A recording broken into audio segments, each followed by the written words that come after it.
Welcome everybody. Day 21 of the Democrat shutdown. It's now 3 weeks, since the Democrats have decided to close the entire federal government. I mentioned yesterday when we were gathered that this is now the longest full shutdown in American history. And yet again, Senate Democrats voted for the 11th time, 12 times overall, when you count House and Senate Democrats, to prolong the pain and keep the government closed. So we want to talk very briefly with you this morning about what that means, and then we're going to give you a little update on the Epstein matter. So far, this is what it means. So far, what this shutdown has caused to the economy and to the people of this country is really unconscionable. The U.S. economy has now lost hundreds of billions of dollars.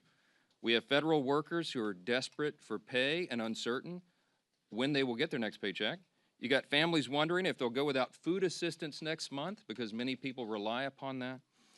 New federal loans and disaster aid have come to a complete halt, and the stewards of our nuclear defense stockpile are being sent home on furlough. Think of the implications of all this. All of it hurts the economy, it hurts our national security, and it hurts the American people, and the Democrats seem not to care. I was watching Republican Senate Majority Whip Barrasso this morning on an interview, and he said it, I think, very succinctly. He said the Democrats are practicing the politics of pain. I'm not sure I could say that any better. That's exactly what it is. And you think of what's happening right now. Think of what they have demanded in exchange as a ransom, the hostage they've taken to reopen the government. They're demanding taxpayer-funded health benefits be restored to illegal aliens. They're demanding that we spend billions of dollars overseas for ridiculous programs that the American people do not support.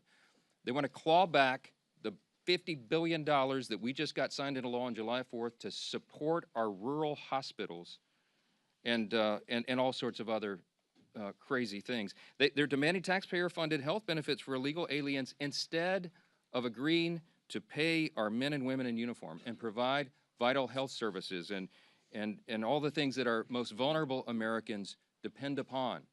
It is unforgivable. And this is an indisputable fact. Everybody can see this, and everybody in this room knows what I'm about to say is true. Chuck Schumer and Hakeem Jeffries are terrified of their far left base in New York and around the country. So they have given in to their demands to shut down the government so that they themselves can get the left's approval and somehow salvage their political careers. That is the whole story in one sentence, okay? That's why Schumer said shamelessly that every day of the shutdown gets better for us. Who's the us? He's talking about he and Hakeem and the Democrats who are afraid of the far left base. So today I want to put a finer point on some of the very real consequences we're seeing and what they mean for Americans around the country. And I'll zoom in on some of these key Democrat states where the senators continue to dig their heels in and vote against opening the government. Yesterday from NBC News, here's the headline: air traffic control staffing issues cause flight delays across the country. The Secretary of Transportation said 53% of flight delays are now due to staffing issues, and usually that number is 5%. From Colorado, food banks face growing crises as shutdown impacts become a reality. That's the headline from Sky High News. What are Colorado's two Democrat senators doing? You've got Hickenlooper and Bennett. They have both now voted 11 times to keep the government closed. Virginia, here's the headline yesterday, KSL. Virginia employees fear shutdown's impact on veterans' medical care. And meanwhile, their two Democrat senators, Tim Kaine and Mark Warner, have voted repeatedly to put their thumb in the eye of those veterans, and they won't end this pain. From Hawaii, Hawaii News Now says, headline, government shutdown impacts telehealth for seniors in Hawaii. Seniors in Hawaii rely upon telehealth. Guess who's shutting it down? Their two Democrat senators, Brian Schatz and Mazie Hirono, voted again and again to keep the government closed and disrupt the health services for seniors in their own state. They've got a lot to answer to. From California, here's a headline, ABC 7 News. Alameda food banks step in to help TSA workers, families impacted by government shutdown. That is disgusting. And both of California's senators, Padilla and Schiff, have voted 11 times to block the pay of those TSA agents and their families, the paychecks they rely upon. From Illinois, WIFR, yesterday, federal courts in northern Illinois reduce operations due to government shutdown. The courts are reducing operations, and you've got Illinois Democrats Senators Duckworth and Durbin have voted to keep the government closed. We can do this all day long. That's a sample. Democrats used to care about the harm that shutdowns caused hardworking Americans, but now we can all see very clearly that was always based on politics and not principle, because they have thrown the principle out the window. And yesterday, there was an article from The Hill that laid bare that very fact. A Democrat senator was speaking anonymously and admitted, quote, people are going to get hammered if they vote for the House passed bill to reopen the government. The clean, nonpartisan CR, they're going to get hammered. Another insider said in that same story, quote, we would have enough votes to reopen the government if people were not terrified of getting the guillotine, okay? They mean it metaphorically, but in a political sense, that's exactly what they're concerned about. And think about the fact that we're just laying out here. These are simple facts. We come out here every morning and remind the American people of what's going on. Do not let them distract you from the facts. The American people would have an open government if Democrats were not terrified of their radical base. That is the headline. Every single one of you should write that. That's the ugly truth. The Democrats are not governing in good faith. They're covering their own tail.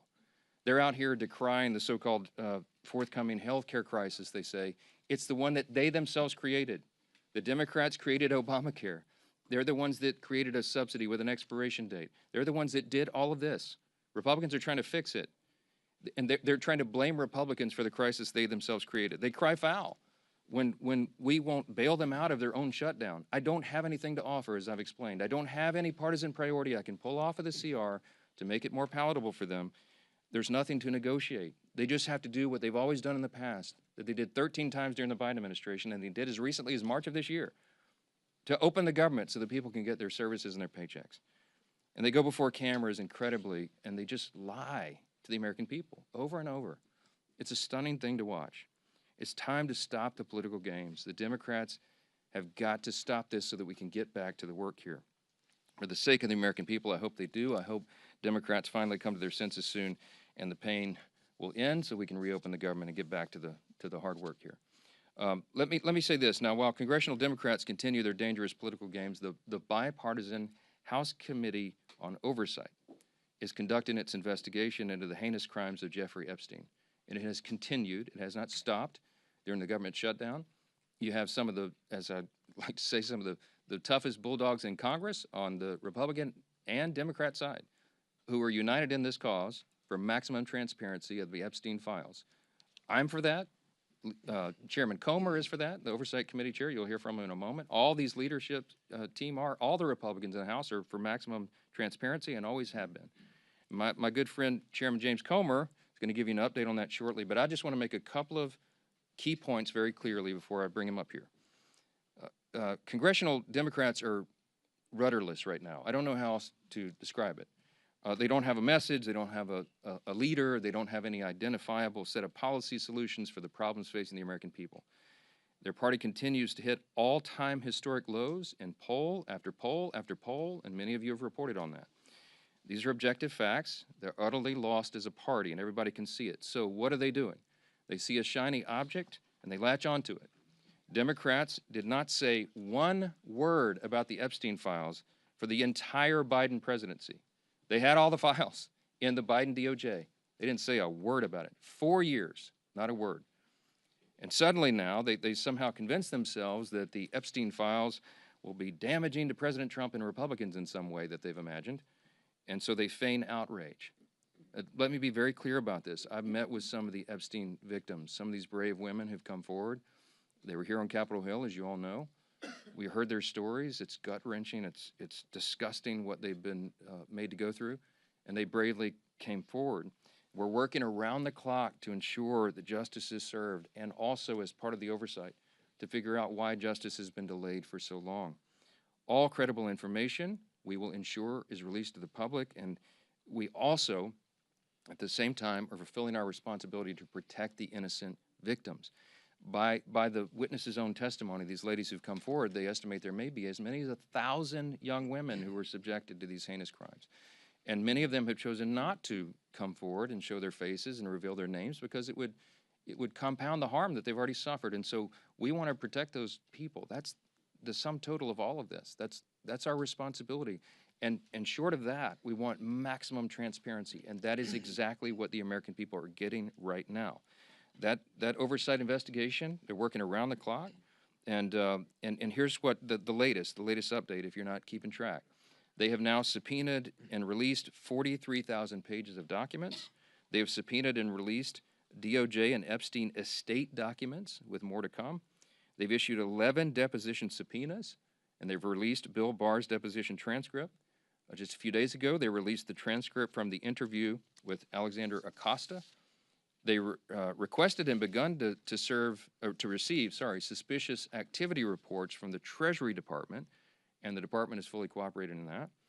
And they published letters from Eric Holder, Merrick Garland, and James Comey stating they had no knowledge or information related to the committee's investigation. Those documents include the ones that were released on Friday of last week, okay? The Epstein estate documents include his personal phone logs, his travel logs, his financial records, the ledgers that many people have been wanting to see, and even his daily calendar. The investigation and continued document release is ongoing even as we speak. And let me say this clearly as well. The Bipartisan House Oversight Committee is already accomplishing what the discharge petition, that gambit, sought, and much more.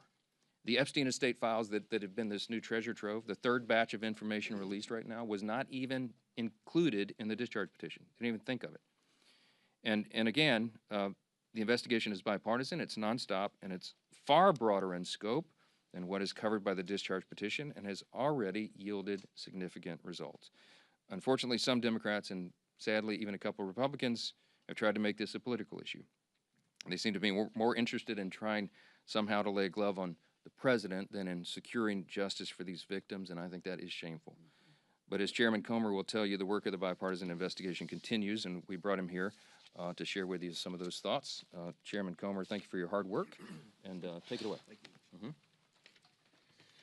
Well, thank you, Mr. Speaker. As Speaker Johnson already said, today marks the 21st day of the Schumer shutdown. Democrats' political games are hurting hardworking Americans. This week, essential federal workers won't receive their paychecks because Democrats voted against paying them. That includes Border Patrol, CBP agents, TSA, FAA staff, DOD civilians, FEMA responders, and Capitol Police officers. The overwhelming majority of Americans oppose this Democrat shutdown. Democrats